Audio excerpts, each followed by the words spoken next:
Buenos días. En este video vamos a calcular el campo magnético creado por una espira circular que transporta corriente en su eje. La espira está ubicada en el plano XY y necesitamos calcular el campo magnético en el punto P, ubicado a una distancia Z en el eje Z. En primer lugar vamos a analizar el campo magnético creado por algunos elementos infinitamente pequeños de corriente dl. Dibujamos los vectores dl, los vectores posición. Giramos desde el vector dl hasta el vector posición y vemos cuál es la dirección que toma el campo. Nos damos cuenta que para cada elemento dl que yo escoja dentro de mi espira, voy a encontrar un elemento simétricamente opuesto que crea un campo cuya magnitud es exactamente la misma porque la distancia es la misma, pero las componentes en el eje X y Y se van a anular. Esto significa que el campo resultante para cada combinación de elementos infinitamente pequeños de corriente siempre va a estar dirigido en el eje Z en dirección K positivo.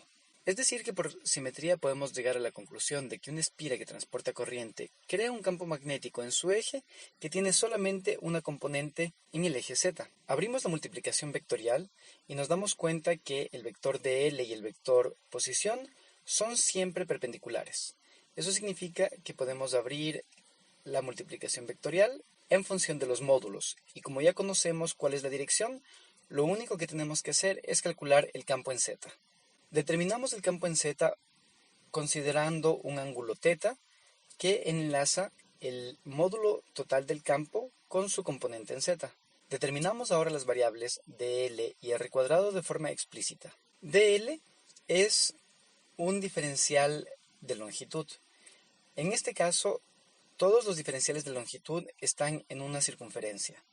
Podemos expresar dicho elemento dl como la multiplicación del radio de la circunferencia multiplicado por un diferencial del ángulo de φ. R cuadrado determinamos construyendo un triángulo que enlaza el radio del círculo y la distancia z al punto P. Finalmente nos damos cuenta que el ángulo θ entre el vector dB y su componente en el eje Z puede ser también expresado en el triángulo que acabamos de construir para determinar r cuadrado. Utilizando la función trigonométrica nos damos cuenta que el coseno de θ puede ser expresado en función del radio y la distancia z al punto P. Reemplazamos estas variables en la expresión para el campo magnético total y resolvemos la integral. Nos damos cuenta que nada depende de la variable de integración de φ, lo que nos permite tomar la integral directamente. Finalmente llegamos al resultado. Vamos a calcular ahora el campo magnético creado por la espira en el centro de la espira.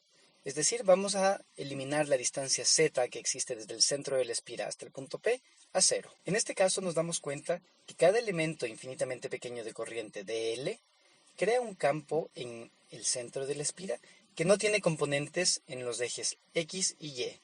Es decir, estos componentes son 0, lo que significa que el campo va a ser máximo en ese punto, porque no existen componentes que se anulan. Finalmente nos damos cuenta que en el campo magnético resultante es posible observar la variable del dipolo magnético.